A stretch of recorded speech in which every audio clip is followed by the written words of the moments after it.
ഇന്നലെ തിരുവനന്തപുരത്ത്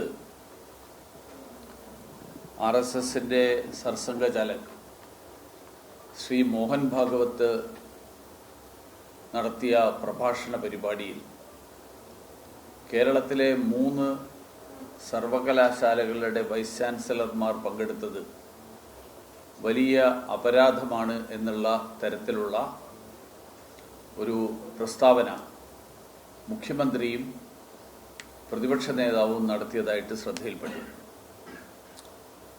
എനിക്ക് അവരോട് ചോദിക്കാനുള്ളത്, RSS പരിപാടിയിൽ പങ്കെടുക്കാൻ പാടില്ല എന്ന് ഈ രാജ്യത്തെ ഏത് നിയമത്തിൻ്റെ അടിസ്ഥാനത്തിലാണ് വൈസ് ചാൻസലർമാർ ചെയ്തത് തെറ്റാണ് എന്ന് ഈ മുഖ്യമന്ത്രിയും പ്രതിപക്ഷ നേതാവും പറയുന്നത് എന്നാണ്.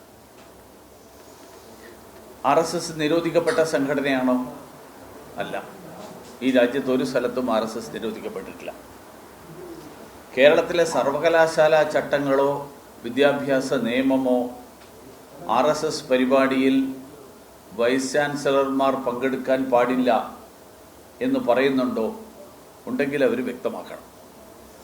അപ്പോൾ ഏത് മാനദണ്ഡത്തിൻ്റെ അടിസ്ഥാനത്തിലാണ് RSS പരിപാടിയിൽ വൈസ് ചാൻസലർമാർ ചെയ്തത് വലിയ അപരാധമാണ്, വലിയ ഗൗരവമുള്ള തെറ്റാണ് എന്ന് മുഖ്യമന്ത്രിയും പ്രതിപക്ഷ നേതാവും പറയുന്നത് എന്ന് എനിക്ക് മനസ്സിലാവുന്നില്ല.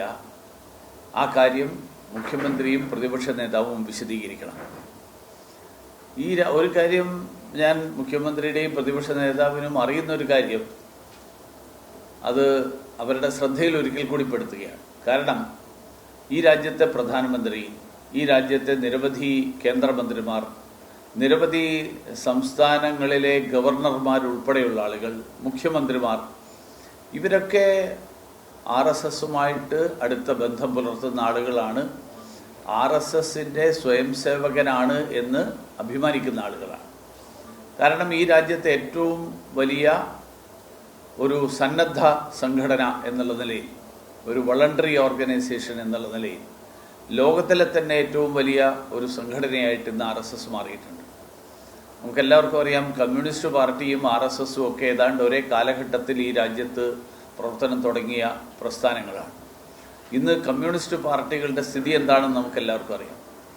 RSS ജനങ്ങളുടെ പിന്തുണ ആർജിച്ചുകൊണ്ട്, ജനങ്ങളുടെ ഇടയിൽ സ്വാധീനം വർദ്ധിപ്പിച്ചുകൊണ്ട് ഇന്ന് രാജ്യമാസകലം RSSന്റെ പ്രവർത്തനം വളർന്നുകൊണ്ടിരിക്കുന്നു.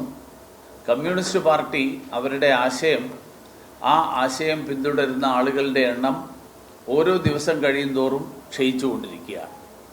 അപ്പോൾ അങ്ങനെയുള്ള ഒരു സാഹചര്യത്തിൽ നാളെ RSSനോട് ഇത്രയും വലിയ വിരോധം കാണിക്കുന്ന ആളുകൾ നാളെ പ്രധാനമന്ത്രി അടക്കം